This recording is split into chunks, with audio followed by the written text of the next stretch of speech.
नमस्कार दोस्तों, कैसे हैं आप लोग? कुछ दिनों से कमेंट्स आ रहा था कि सर एक बार रिलायंस पावर के ऊपर वीडियो बना के दीजिएगा।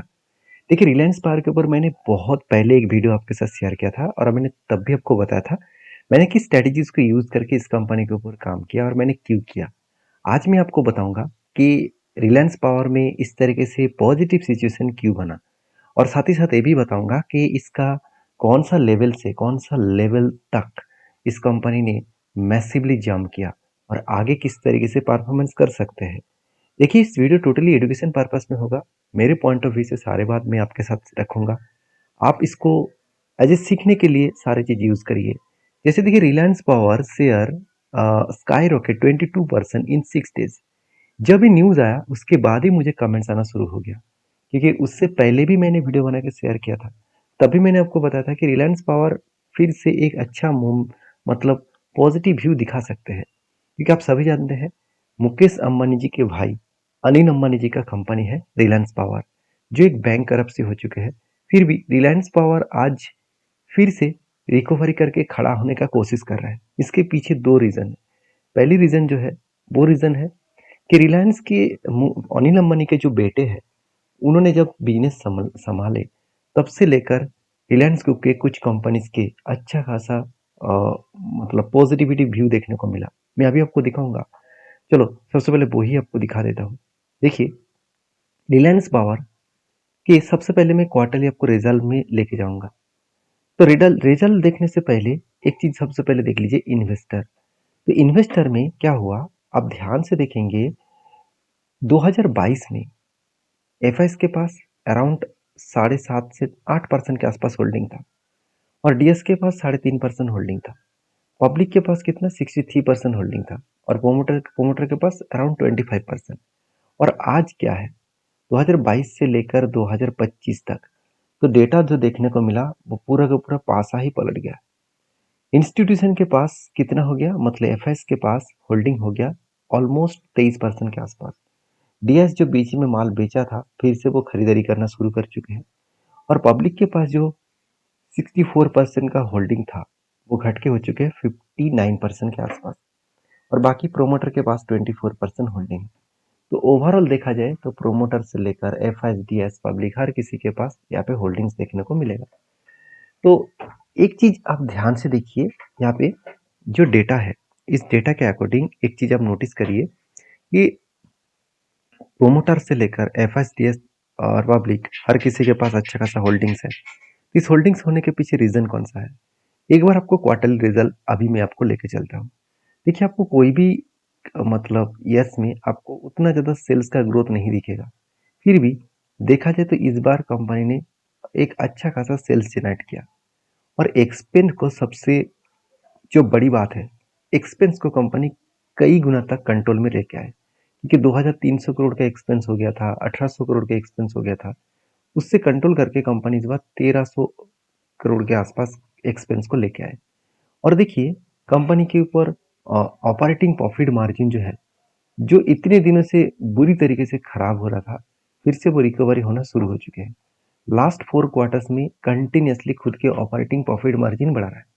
अभी ऑपरेटिंग प्रॉफिट मार्जिन होता क्या है, देखिए मान के चले आपने 10 रुपये का प्रोडक्ट सेल किया और उसमें से आपका 8 रुपये का एक्सपेंस है, तो 2 रुपये जो आपने मतलब कमाया, तो वो ही आपको ऑपरेटिंग प्रॉफिट है। इनमें से आपका आधा खर्चा नहीं जोड़ा गया, इनमें से आपका टैक्सेशन नहीं जोड़ा गया, तो सिर्फ जस्ट आपने सेल किया और कितने में खरीदारी किया और कितने में बेचा, उसको माइनस करके आपका ऑपरेटिंग प्रॉफिट आता है। तो ये भी एक इंपॉर्टेंस पॉइंट है, क्योंकि ऑपरेटिंग प्रॉफिट अगर खराब हो जाए तो बाकी के तो करने का मतलब कोई चांसेस ही नहीं है। तीसरी बात, कंपनी में सबसे बड़ी बात है, इस बार आधा से इनकम उतना ज़्यादा ग्रोथ नहीं हुआ, कोई बात नहीं।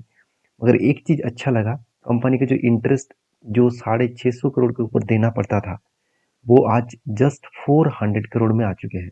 आज तक की मतलब लास्ट मतलब 10 टू 12 क्वार्टर्स से भी कम होता हुआ देखने को मिले, तो एक अच्छी बात है। कंपनी के जो इंटरेस्ट है वो कम होता देखने को मिले। अभी नेट प्रॉफिट जो माइनस में चल रहा था वो कंटिन्यूसली अभी प्रॉफिट में कन्वर्ट हुआ है। देखिए यहाँ पे आप कहेंगे सर यहाँ पे तो बहुत ज़्यादा प्रॉफिट हुआ था, तो उसके बाद प्रॉफिट फिर से कम क्यों हो गया। तो 2024 के सितंबर क्वार्टर में एक्चुअली आधा से इनकम ज़्यादा आया था।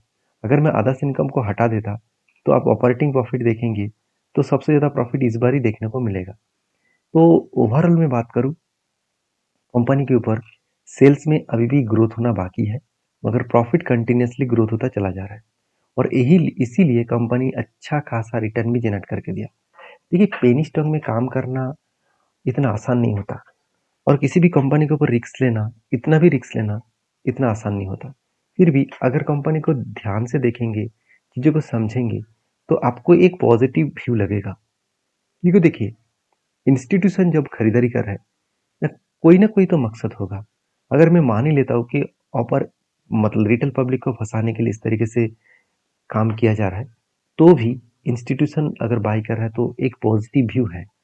तो जैसे देखिए बैलेंस शीट में अब देखिए कंपनी का रिजर्व 16,000 करोड़ था, बीच में घट के हो गया था सिर्फ 7,500 करोड़ और इस बार वो मतलब वो ही डेटा आप देखेंगे कि इस बार फिर से वो हाईएस्टली रिजर्व को बढ़ा दिया। और अच्छी बात है जो कंपनी करीबन 35,000 करोड़ के आसपास कर्जा लिया करता था, वो आज घट के सिर्फ 15,000 करोड़ हो चुके हैं। मतलब 15,000 करोड़ होना मतलब 50% जो कर्जा है वो कम हो गया और एसेट भी देखिए कंटिन्यूअसली पॉजिटिव है। CWIP अच्छी बात यह है कि कंपनी हर टाइम खुद के बिजनेस के ऊपर इन्वेस्टमेंट किए जा रहे हैं। ये सारे पॉइंट्स यही नोटिस कराते हैं कि कंपनी में एक पॉजिटिव व्यू है। और मुझे सबसे अच्छी बात क्या लगा आप जानते हैं? मैं वो भी आपको दिखा देता हूँ। देखिए मैं सारे पॉइंट्स इसीलिए आपके साथ शेयर करता हूँ क्योंकि आपको वो डेटा पॉइंट्स देखने को मिले।